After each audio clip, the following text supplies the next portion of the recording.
I think I have a little unboxing to do. And no, it's not a Gibson. I already have the 4 Gibsons that I want. So let's see what this is.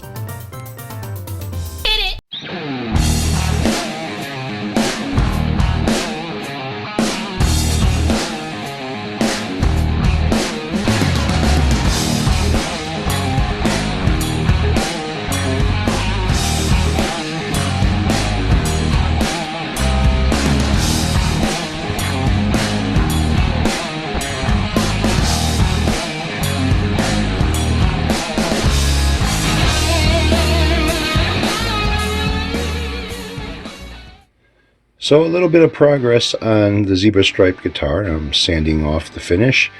I tell you, the dye that I put on this thing along with the 2K clear, yeah, what a pain in the ass to strip this thing down. But it's getting there. And I'm thinking about maybe doing something over here as far as inlay goes. Not too sure yet. We'll see. Alright, so like I said, I got a little bit of an unboxing to do. So I'm going to get my stabbing tool and start getting to stabbing. Put these off to the side. Start off with this one here.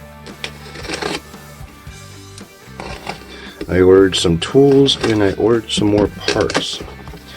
So what do we got here? Oh, I got some more stickers. Ernie Ball sticker.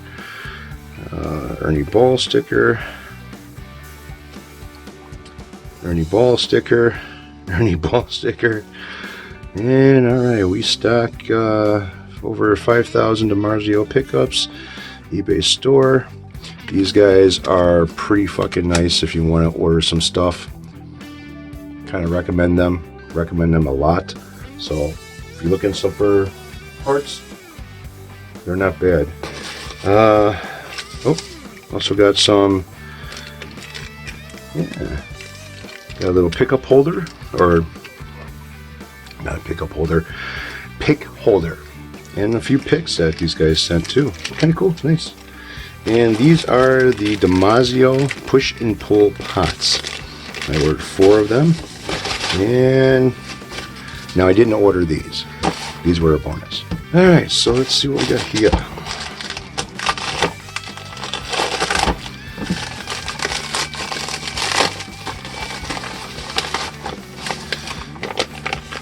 Alright, installation instructions, and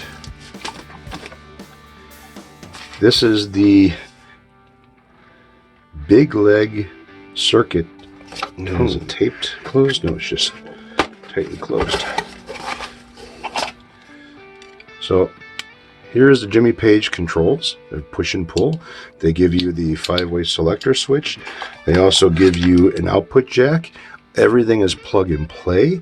And they give you all the wires to jump from one to another. It's got orange caps on them. This is a nice little setup. Now, that's all right. I got black. I need a black one of these. I've got them, so not a big deal. The only thing I don't like is, you know, that is a little bit of a thin wire on the output jack. But we'll see. So yeah, that's the system. Really nice. Everything's plug and play. I like this board here. It's kind of nice. And it's not metal, is it? No, it's like a fiber board. And it gives you everything of what, explains everything of what everything does. So I'm going to put that back in the box, and along with the instructions, because I don't want to lose that. I got to make sure this is off to the side, so this will sit nice and flat down in there.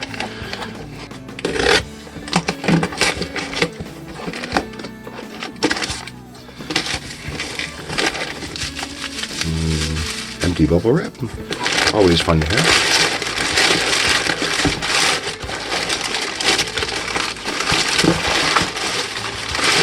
There's nothing else in the box. I don't need this anymore either. Oh, get back in video. Get rid of that.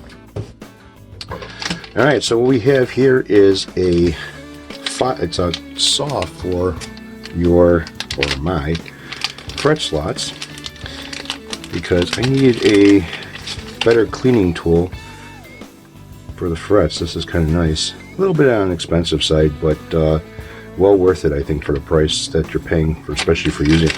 And then I got a cleaning tool for the slots as well. It comes with a couple of blades for, they're kind of hooked for scraping out the slot as well.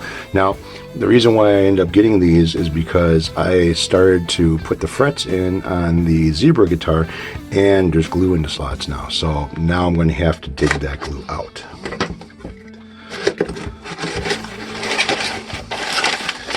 And one thing that I noticed when I started doing the frets on this guitar is that the frets look kind of small.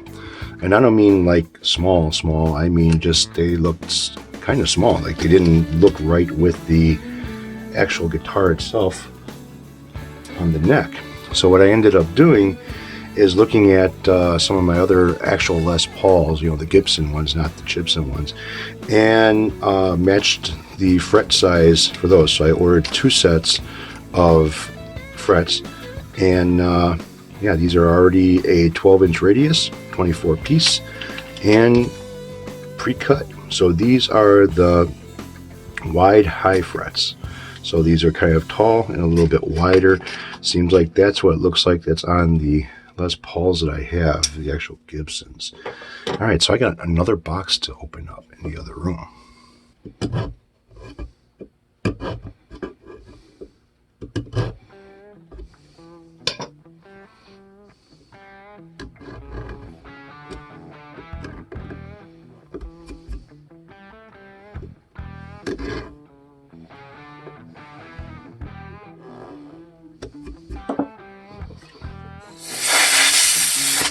Oh, this is nice. I gotta say, this is real nice. So this is a slot saw for binded guitars.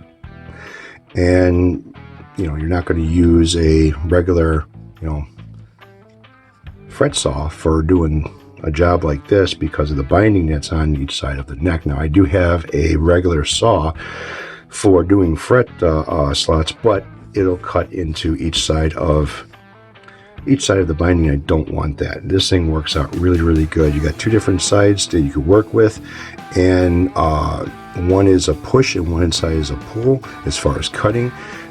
It is a 23 thousandths, 0.023 for the width of the slot that you're cutting, which works out perfect for replacing with new frets. This tool here, basically, it's just a handle with a, you know, you would find this in like a razor blade kit, and it just has a hook on the end of this, which is kind of like a stamped piece of sheet metal. You stick it inside the groove, and you can get really close up to the corners over here with it and clean out that groove. I recommend getting some compressed air or an air compressor or something. That way you can clean out the slot really good. Now, after I get done doing this, there is a little bit of a burr on the sides from the saw. So what I'm going to do is I'm going to end up going over it with the 12-inch radius block. So on this side of the guitar, you can see I'm kind of like busted my ass trying to get this shit off of here. Oh my God. So you can kind of see now the area over here is a little bit more up front now, as far as what I mean by, you know, not having enough finish or sanding through the finish over here. So yeah, I kind of got myself carried away and a little bit in a hurry, and yeah, so gotta be careful with that.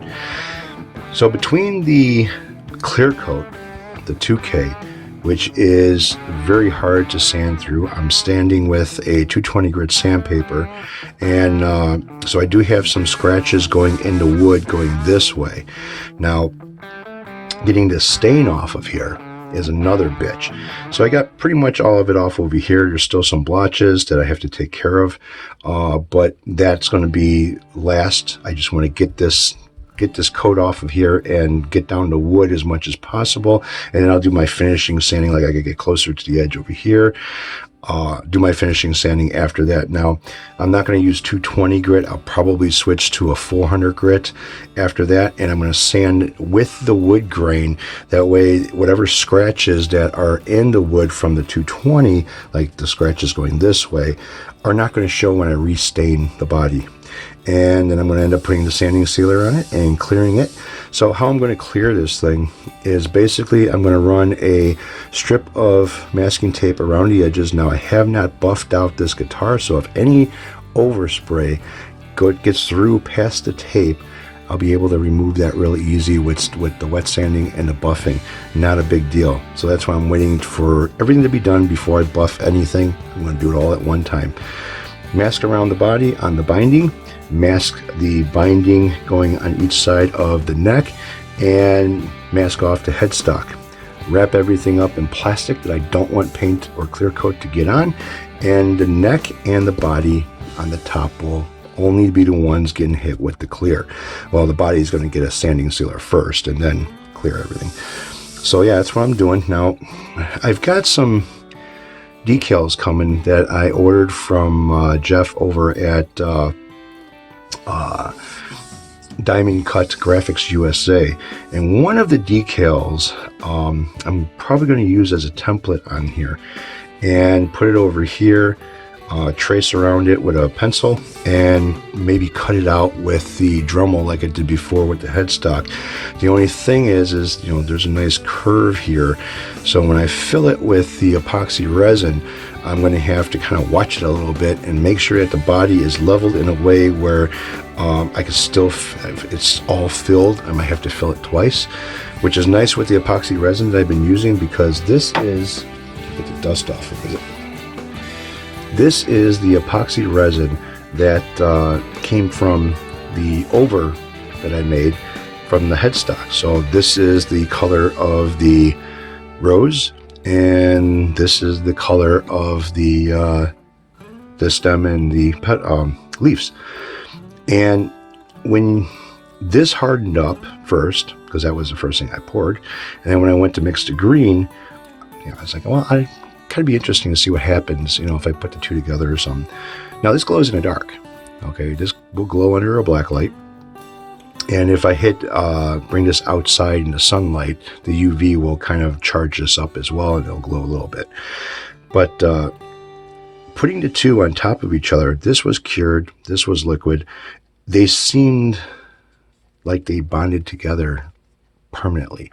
So I don't have to worry about it if I have to do a refill, because it does end up, you know, sticking to each other. And I've had this thing in the vise and tried twisting it, and I can't do shit with it. With this here, I took it out of the bowl that I put it in. With this here, I'm going to cut it, make a design out of it, and cut it out and polish it up, and I don't know, make a key ring out of it or something. I don't know. But yeah, so that's what's going on with this, and let's get to the other unboxing. So the package came on Thursday, and I ended up just letting it sit in the box overnight in the basement, because it was kind of cold outside and kind of wanted to get to room temperature, you know. But I gotta tell you, the guy who packed this thing up really packed it up really nice, but I could see what he replaced this guitar with, and probably looking at the box for that guitar right now. But anyways, lots of bubble wrap, lots of tape, and he did a beautiful job at wrapping it.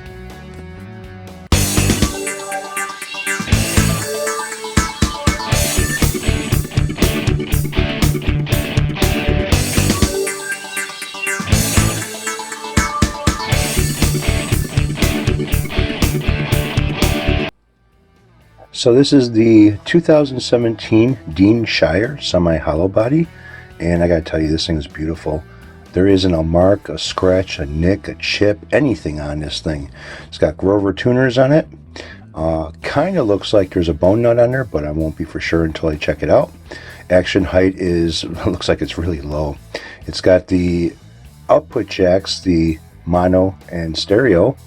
It's got a little toggle switch on the bottom by the tone and volume controls, and it also has a three-way switch on there for the pickup selecting. It's pretty nice. I gotta say, it looks like something that I would have done work on. The way it looks like it's set up. It's out of tune right now, so I checked the neck and everything else when I put the tension on it. A little bit of plastic stuck on. It's pretty nice. I like it, and I'm going to have fun with it.